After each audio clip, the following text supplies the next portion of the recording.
여러분 안녕하세요. 저는 현재 사이버 원격대학 학점은행 운영교수를 맡고 있는 김진영입니다. 여러분은 오늘 아주 특이한 구경을 하시는 거예요. 제가 가장 최단기간 수십 킬로를 찐 채로 지금 여기에 올라왔기 때문이에요. 저는 25년간 이른 결혼 이후에 저희 시아버지 장례식을 치르고 교통사고를 억울하게 당하게 됩니다. 그래서 어제처럼 비가 오거나 날씨가 힘들 때는 엄청난 고통에 시달리게 돼요. 디스크로 관절, 무릎, 연골까지 이 통증이 심하다 보니까 이 통증을 이겨내기 위해서 약을 먹게 되고요. 그러다 보니 이렇게 살이 찌었습니다. 강남에 열린 대학에서 이렇게 여러분들을 초대하게 되는 자리에 오신 분들이나 클릭하시는 분들은 이런 컨텐츠를 더 보실 것이고, 또 단기간에 살이 쪄보셨거나 아니면은 지금 코로나로 인해서 확 찌신 분들은 그래도 이렇게 살찐 사람이 나와도 이해해 주시지 않을까 하는 마음으로 참여하게 된 것입니다. 방금 전에 한 어린 아이와 걸스카우트 얘기를 하다가 생각나서 말씀을 드리는데요. 제가 중학교 때 세계 잼버리 대회에 학교 대표로 참여를 하게 되었습니다. 그런데 아시겠지만 스카우트 연맹에서는 보이스카웃이 걸스카웃보다 수가 많기 때문에 저희 옆에 있는 홍콩, 대만, 일본 각 그 보이스카웃으로부터 둘러싸여 있어서 재밌게 지낼 수 있을 거라는 생각을 했었습니다. 그런데 저희에게 큰 수첩을 하나를 주면서 이 잼버리 일주일이 넘는 기간 동안 참여를 해서 도장을 받으면 여러분이 상상할 수 없는 아주 큰 선물을 준비해 놓았다. 이렇게 얘기를 하는 겁니다. 근데 옆에는 장구경, 좌장구경, 우주윤발을 두고 그 잘생긴 애들을 찾아서 놀기로 한 친구들을 두고 제가 그 수첩에 도장을 찍으러 다녔을까요? 네, 저는 도장만 찍으러 다녔습니다. 저는 쉬지 않고 그 지도에 따라서 프로그램이 이루어지는 곳에 동선을 짜고 시작 시간과 끝 시간을 맞춰서 하나도 빠짐없이 다 참석했습니다. 그리고 마지막 끝나는 시간에 선생님 저는 이걸 다 참석했습니다 라고 한국 보이스 그 연맹에 찾아가서 보여드렸습니다. 그 선물이 무엇일까를 기대하면서 제가 봤을 때 어땠을까요? 모든 분들이 놀라면서 이거 찍어온 애가 있어 하면서 마치 대단한 또라이가 있다는 표정으로 저를 표현하시는 겁니다. 그래서 제가 큰 선물이 무엇인지 기대하고 했다 하고 서 있으니까 가지고 계신 가슴에 그 스카우트 배지들을 떼어서 저에게 다 달아주셨습니다. 저는 어려서부터 더불어서 모두가 잘 사는 사회가 되어야 된다고 생각했기 때문에 사람들이 그래서 진영이가 지구를 잘 지키지? 라고 늘 안부를 물었습니다. 저는 그래서 나는 행복하게 모두가 잘 살고 사는 세상을 위해서는 여러 사람들을 위해서 봉사하며 살 거야 라고 결심을 했었고, 그러다 보니 어려서부터 큰 상처를 얻고 살아간다면 너무 마음이 아플 것 같아 해서 학대받지 않는 아동에 대한 관심을 갖게 되었고, 그래서 아동복지를 시작으로 또 책을 보고 싶은데 읽을 수 없는 그 시각장애인들을 위한 책 읽기 봉사를 시작하였습니다. 지금은 뭐 수능이라고 해서 그렇게 봉사를 하는 것들에 대한 인정이 있는 시기였지만 제가 어린 시절에는 그런 것도 없었는데 제가 나서서 했었던 것입니다. 사춘기를 맞아서 방황하는 학생들이 생기지 않도록 성교육이나 성상담이나 그 교재가 없다고 생각하면 해외 교재를 구해서 번역을 하고 미디어 교육을 하였습니다. 남편 하나만을 믿고 한국에 온 이주 여성들이 정착을 하고 적응을 하고 억울한 일이 없도록 그 이주 여성 쉼터를 만들었고 또 NGO에도 참여하였습니다. 가정법원에서는 이혼이라는 것이 행복할 수가 없는 일이기 때문에 더 불행하지 않는 이혼을 할 수 있는 방법에 대해서 도움을 주고자 가사조정위원을 하였습니다. 흔히들 4주 뒤에 뵙겠습니다라고 얘기할 때 그분 옆에 앉아있는 여자 자리가 제 자리였습니다. 지금은 평생교육의 여러 프로그램과 교재를 개발하며 지내고 있습니다. 그랬던 제가 너무나 억울하게 교통사고를 당하고 제가 25년간 그래도 모셨던 시아버지께 잘했다, 수고했다 단 한마디도 듣지 못한 채 저는 통증에 시달리게 되었습니다. 제 일손이 필요한 곳이라면 저는 언제든지 달려가서 열심히 도왔지만 가만히 생각을 해보니 주변을 생각하고 가족을 생각하고 이웃을 생각한다면서 저는 저 자신에게는 너무 인색했던 것입니다. 아마도 저도 누군가가 그렇게 챙겨줬으면 하는 마음 때문에 그랬을지도 모릅니다. 나를 잘 챙기지 못하면서 내가 누군가를 도운다고 한다면 나는 과연 누구를 도울 자격이 있을까? 내가 이렇게 언제나 이름도 없이 빚도 없이 누군가를 도우며 산다고 하지만 이렇게 억울하게 다쳐서 건강했던 몸도 아프고 이렇게 누워있는데 내가 과연 잘 살아온 것일까? 봉사를 한다면 어느 정도 성공한 사람만 해야 되는데 내가 너무 봉사만 했던 것은 아닐까? 나는 그때 아무도 하는 사람이 없는 수첩을 다 도장을 받았던 것처럼 이래서 되게 좋은 사회가 될 것이야. 이렇게 해야 선생님들도 스카우트 중에 스카우트 역사상 이 도장을 찍은 애가 한 명도 없다라고 할 때 찍은 애가 있다라고 보여드리면서 좋아하셨을 걸 기대했던 그 모습이 떠올랐습니다. 결국엔 누군가를 도울 때 자기 이익과 계산만 한다면 이 사회가 어떻게 되겠어? 제 자신을 저는 위로하게 되었습니다. 지금이라도 누구를 도와줄 수 있으면 그것이 감사한 일이지.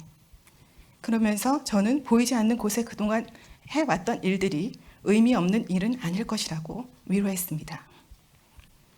우리가 걱정하는 대부분의 일들은 당장 걱정해야만 할 일이라기보다는 앞으로 겪지 않을 미래에 대해 한번 받았던 상처가 너무 커서 또다시 그런 상처를 받을까 봐 걱정하게 되는 경우가 많습니다. 과거의 상처가 되풀이될까 움츠러들면서 상처를 받지 않기 위해 만남을 자제하고 살아가기도 합니다. 한 사람을 제대로 알기 위해서는 최소한 대화를 47시간 이상을 해야 한다고 합니다. 지금 이 강연에서 저는 여러분들과 적어도 200번을 만나야 여러분들이 저를 알고 저도 여러분들을 알 것입니다. 하지만 짧은 시간 동안 행복에 대해서 그래도 가장 필요한 말 3가지를 전해드리고자 합니다. 첫째는 상처받지 않는 의사소통. 둘째는 행복의 길잡이. 셋째는 행복한 세상의 우리의 자세입니다. 가끔 우리는 선생님이나 부모님이나 직장 상사나 선배나 친구가 이게 다 너 잘 되라고 하는 말이야. 이거 너니까 해주는 말이야. 라는 얘기를 들을 때 정말 다 잘 되라고 하는 말일까? 정말 나 위해서만 하는 말일까? 하는 느낌적인 느낌, 뉘앙스 느끼신 적 있으시죠? 사진을 하나 보겠습니다. 지금 저 사진은 2019년 서울시립 북서울미술관에서 전시된 작품입니다. 계속 뉘어져 있어야 될 저 작품은 쉬지 않고 바로 세워졌습니다. CCTV를 확인해 보면 아들이 엄마 저거 누워있어. 그러면 엄마가 네가 그랬어? 그러고 다시 올려놓기도 하고 다시 어떤 사람은 어머 이거 누가 쓰러뜨리고 갔나 봐. 우리가 올려주자 하기도 하고 또 어떤 사람은 문화시민들이 이렇게 쓰러진 거를 가만히 두고 보시면 안 됩니다 하면서 본인이 올려주기도 했습니다. 여기에서 저 작품에 대해 써있는 글을 못 읽으신 분은 없으실 겁니다. 40여 킬로가 넘는 저 작품이 가벼워서 그랬었던 것도 아니죠.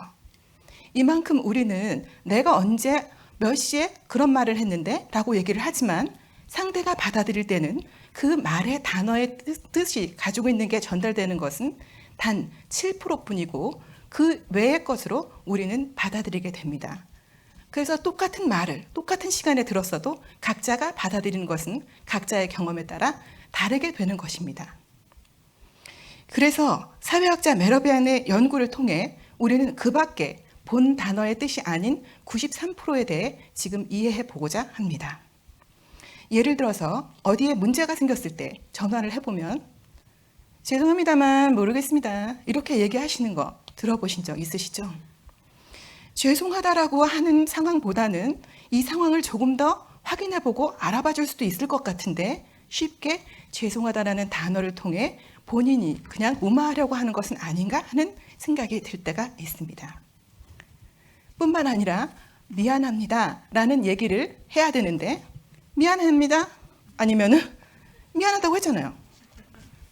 미안하다고 몇 번을 얘기를 해. 뭐 이렇게 얘기를 할 때 상대가 미안하지 않다고 우리가 생각하는 이유는 미안하다라는 뜻에서 우리가 기대하는 몸짓, 눈빛, 표정, 그 시각적인 요소와 톤, 음성, 호흡 이런 것들을 통해서 우리는 저 사람이 미안하다고 나한테 얘기하는구나를 기대하는데 그렇지 않을 때 오는 그 괴리감이 있는 것이죠.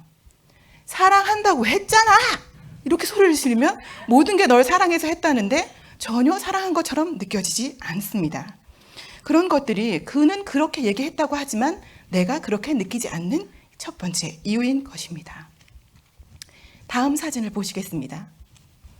호메로스, 일리아스, 소크라테스, 한비자, 중국과 그리스, 동서고금을 막론하고 이 세 명의 공통점은 무엇일까요?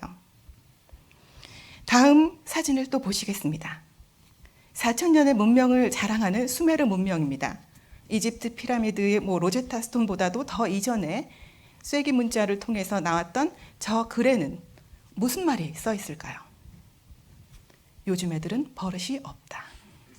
그래서 지금 한비자가, 소크라테스가, 호메로스가 100년, 200년, 1700년, 4000년 전에도 사람들은 요즘 애들은 버릇이 없어 라고 얘기를 합니다. 밥 먹을 때 버릇이 없고 힘쓸 줄을 모르고 우더른을 공경할 줄 모르고 이렇게 꼰대의 역사는 우리의 인류의 역사와 같습니다. 인류의 태생과 이 잔소리의 역사는 함께 한 것입니다.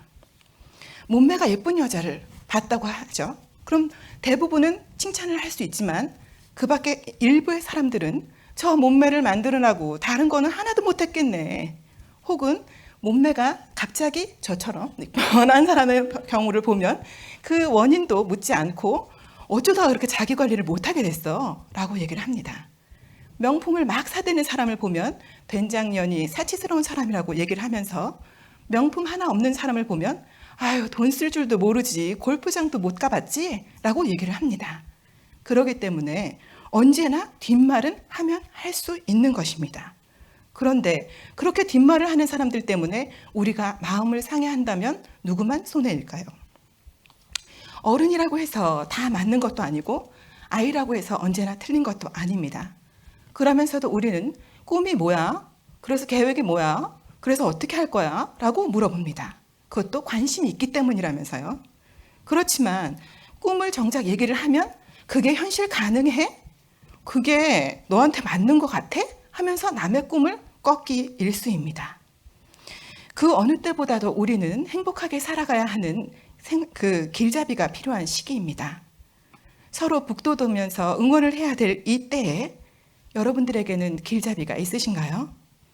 길잡이라고 하면 사전적으로는 길을 안내해주는 사람이나 사물, 나아갈 방향이나 목적을 실현하도록 이끌어주는 지침을 비유적으로 이루는 말입니다.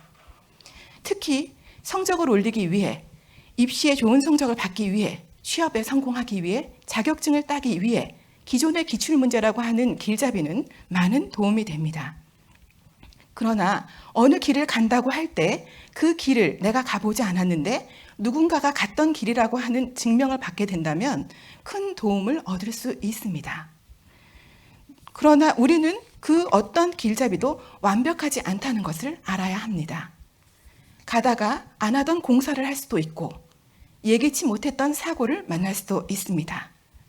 누군가는 롤모델이 있다고 하고 책을 통해서 얻는다고도 합니다. 그러나 그 어떤 것도 그때 그 사람이 갔을 그 시기, 그 상황과는 다를 수 있음을 알아야 합니다. 참고는 하되 당황하지 말고 이럴 때는 내가 이런 방법 저런 방법을 쓰면서 누군가의 길잡이가 될 수도 있는 것입니다. 우리는 점점 살기가 어려워지고 있다고 합니다. 뭐 프랑스의 68세대를 시작으로 해서 486, 586, X세대, Y세대, Z세대, 지금 뭐 밀레니엄 세대, 세대를 구분짓기 좋아하고 세대 간의 갈등이 있을 수밖에 없습니다. 파이가 점점 늘어나는 것이 아니라 작은 파이에 서로가 나눠 먹어야 하는 상황이 계속적으로 이루어질 것입니다.